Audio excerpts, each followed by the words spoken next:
Hey guys, MotoViking82 here, back continuing on showing off my CD collection. Shouldn't be really any surprises in this one. This one is all rock and metal related, unlike my last one with that little, surprise at the beginning. But yeah, and I know some of this might seem like it's really out of order, but you got to realize the way I've been taking these off the shelves it's you'll have a whole mix of different genres. I understand it probably looks like I'm totally unorganized, but the good thing about doing these videos is I've actually been going through after I get parts done and I pull out the stuff that's going to go for the next couple parts or whatever. I've been reorganizing stuff, so it'll look a little bit better. So I guess it works out in the end, even though I probably look like a really unorganized person. But believe me, I am. I'm very anal when it comes to how my CDs are. I guess you can say I'm kind of OCD in a way. But yeah, we got a lot of starting off. We're gonna have a lot of kind of gothic metal for the first half, and then we're gonna get into more kind of straight up heavy metal and hard rock. So, all right, to start things off, we have Octavia Sparati, Winter Enclosure. I heard about this band years ago, and what drew me to them was that they were an all-female gothic band, gothic metal band, which, if you want to use that term. But yeah, I mean, most of the time when you hear of kind of gothic metal or whatever, you think of the Beauty and the Beast vocal approach. You got the female, beautiful, clean vocals, the male doing the death growls and stuff. But this was all women doing this, though it wasn't really so much a Beauty and the Beast type thing. It was just all clean singing, I guess you could say. So it was something different. I haven't heard any of their other stuff. I don't even remember if they've released very much. I think they have like one other album at least after that, but I haven't really heard anything from it. Then we have Crypteria, Blood Angels Cry. Again, it's kind of a female-fronted gothic metal band. Really cool stuff from what I remember. I haven't listened to this in quite a while, but the singer is Korean, I do believe, and she is just fucking gorgeous. And that was another thing that kind of drew me to them. Plus, I don't know, I really enjoy their music. I'm gonna have to look into more of that.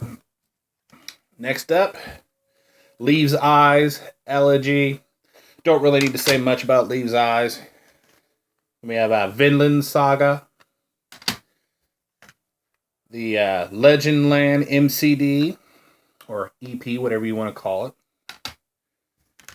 We have Njord, pretty good stuff. Meredith,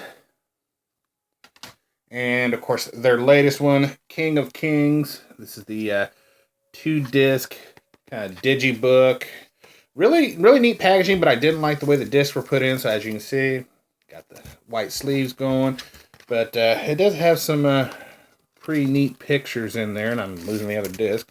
Let's get a little organized here, man. Come on, got some nice little pictures in there, some cool artwork. I really enjoy. It's a really good album, though. I mean, I really enjoyed it, though. I love like I said, I love the packaging of it, but I just wish they'd have come up with a better way to put the CDs in there. Next up, we have Tarha with her My Winter Storm album. And then we have What Lies Beneath, pretty good album. And then her latest one, I do believe, Colors in the Dark. Always really loved Tarha's vocals, or, Tarha, however you want to pronounce it. I've always said Tarha. That's how I've always pronounced it. I know some people probably do it a little bit differently, but that's just the way I do it. And then, of course, the first, gothic metal band that I ever got into was Nightwish. And this is Angels Fall First, Oceanborn, Wishmaster, which was one of the first albums that I ever heard from them, actually. Over the Hills and Far Away. This is a different version. This is a Korean version of this album because it has 2 bonus tracks that were released on the Korean version only. And we have the Everdream single and Sleeping Sun single, or EP, however you want to say it. Bless the Child. Then we have Century Child. Nemo single, which, you know, not Finding Nemo, just Nemo. And then Once, which is, I believe, the introduction of Marco Hietala into the band. Actually, no, wait a minute. This was I think the second album that he was on. I really do enjoy his vocals. He's an amazing singer. We have the Made in Hong Kong and various other places. This is I believe, a live 2-disc release. Comes with a bonus DVD. And we have Dark Passion Play and Imaginarium Special Edition. Comes with 2 discs. Yeah, I could not stand Annette's vocals. I absolutely hated it. She was an abomination to Nightwish, in my opinion, but I still bought the albums because I was hoping maybe she might get a little bit better, but yeah, no, she just does not fit. I'm really glad they got Flora Jansen to be in the band because I love her voice too. I think she'll do good with that band. Next up, we have Lacuna Coil, In a Reverie, which I actually have an original pressing of that hanging up on my wall. Once I get around to doing a room tour, you'll actually get to see that. It was quite a surprise to find that in a half-price book. I was like, holy shit, I cannot believe I found this. But Unleashed Memories, Comales, Karma Code. This is Shallow Life. Ugh. This is Dark Adrenaline. Sorry, I could not think of the title. This is the 2-disc edition. And Broken Crown Halo, which I think is actually a pretty good album in my opinion. Now we're on to one of my favorite bands in this genre. And that is Sirenia with At Sixes and Sevens. I mean, Morten Veland, in my opinion, is a fucking genius. I mean, everything that he has done, whether it be with this band, Tristania, or his solo album, has just been gold, in my opinion. I love everything that he's done. So you can call me a Marco, or Morten fanboy, sorry. This is An Elixir for Existence. The Sirenian Shores EP. This is 9 Destinies and a Downfall. 13th Floor, great album. The Path to Decay, the lead-up track, amazing song. This is The Enigma of Life. Perils of the Deep Blue. And their latest album, The Seventh Life Path. Really solid album. Again, you know, it could be the fanboy in me talking, but I don't think so. I just think they're an amazing band.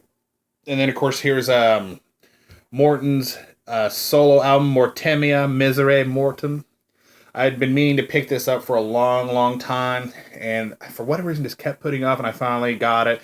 Really good. It kind of course, it's going to sound just like Sirenia or any other thing that he's done, but unlike that, this is just all him doing the vocals. There's no really any female vocals to be found here. Next up, we have Tristania with Widow's Weeds. Something on that one. Beyond the Veil. World of Glass. This was basically the first album after he left the band. Morten left the band. And this is, what is this one called? Illumination. God, I couldn't read that. As you can tell, I found this at a store that was here in town that didn't last very long. That sold movies, books. It's kind of like a half-price books, but like a cheap version of it. And I got it for, like, as you can see, 99 cents. Couldn't pass that up. It was like the only metal CD I found in that whole place. And the latest Tristania album, Darkest White. Really good album. Wasn't sure if I was going to like it, but I really enjoyed that one. We have New Year's Day, Malevolence, Unshine, Earth's Magic. This one I got for like $1 at a half-price books outlet store, and it was just, I saw it and I thought, looks like it could be worth $1 at least. Epica, Requiem for the Indifference, the only album I got from them. Probably going to get more, but don't know when. We have Revamp, self-titled. And this is Wild Card. Again, Floor Jansen. Love her vocals. She's a gorgeous woman. I love her work in After Forever, which I was kind of sad that they broke up. I really need to complete my collection on them because I only have one of theirs. And another guilty pleasure, Baby Metal. Had to have it. Just couldn't, didn't think I would like it in the beginning. It definitely was a what the fuck moment whenever I first heard it, but I really grew to enjoy it. So, say what you will, I don't care. This is Amaranth, Massive Addictive. Decent stuff. And we have Lulla Cry, Crucify My Heart. Another okay album. Next we have Delaine with Lucidity. Love Charlotte Wessel. She just gorgeous woman, great voice. And this one, yeah, track 2, Frozen. Great song. Love it. Sorry, I was getting a little distracted there. Next we have April Rain. We Are the Others. And their latest album, The Human Contradiction. This is the Digibook version. Oops. 2 discs. Good stuff.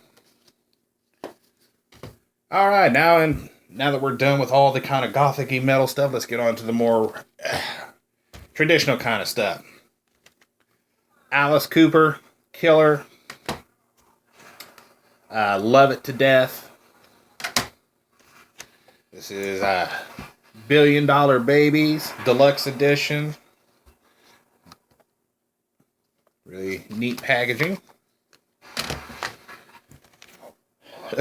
Welcome to My Nightmare. Damn it. As you can probably hear, Tyler's getting killed in the other room. Hey Stupid. Constrictor. Raise Your Fist and Yell, which I found this at a Walmart when I was on vacation one year, and I was really surprised to see that. Trash. Brutal Planet. Decent. This is the Toronto Rock and Roll Revival, September 13th, 1969, live album. Not sure if this is an official album or not, or it might be a bootleg. I don't really know. Well, it says it's on Delta Entertainment Corporation, so it might be legit. I don't know. I found it used somewhere and, picked it up. Dragontown. Dirty Diamonds. Theater of Death, live at Hammersmith 2009. As you can see, I was stupid and hung the poster at one point. I have yet to put it back in there. This is why I hate when labels put a poster that is also the damn booklet. This is the kind of crap you get. And let's see, Along Came a Spider. And the latest one, Welcome to My Nightmare 2. Or should I say, Welcome to My Nightmare. It's basically another Welcome to My Nightmare. Next up, Badlands, self-titled. Paid a lot of money for this album because it is out of print, hard as hell to find. But I think I paid like $45 or better for this. I can't remember. But I paid a lot of money for this. I normally don't spend too much for CDs like that. But I really wanted this album because I have it on vinyl. I wanted the CD version, and I just said, fuck it, I'm buying it. And then we have Voodoo Highway. Pretty good blues, hard rock blues type stuff. Then we have Sun Red Sun, which is basically a band featuring Chris Caffrey, I do believe, from Savatage, and it has the late Ray Gillen on vocals. I really love his voice, so I had to get that. And then I also found this used, the Ray Gillen 5th Anniversary Memorial Tribute album. Has some songs that he was working on, as well as different takes of various songs. So, pretty good stuff. And we have 2 with Warriors. I know this album is not that great, but I'm a massive Rob Halford fan. So anything that he's done, I pretty much have to buy. That's just the way I am. Fight, War of Words, really good stuff. This is the Mutations Collector's Edition EP, I do believe. Yeah, it's got live tracks and remixes on it. Found that used really cheap. Then I got a Small Deadly Space. And then K5, the War of Words demos. This is a, I think, no, it's just a one-disc collection. Really good stuff. Big fan of, like I said, Rob Halford and Fight. So, and the last stack. Dr. Butcher, self-titled, band featuring Chris Caffrey and John Oliva of Savatage. It was their little project that they did. Now on to one of my all-time favorite bands. This is Savatage. Sirens. This is the like an anniversary edition. This is a silver anniversary collector's edition. And then here's the silver anniversary edition of The Dungeons Are Calling. Here's the original Sirens and The Dungeons Are Calling.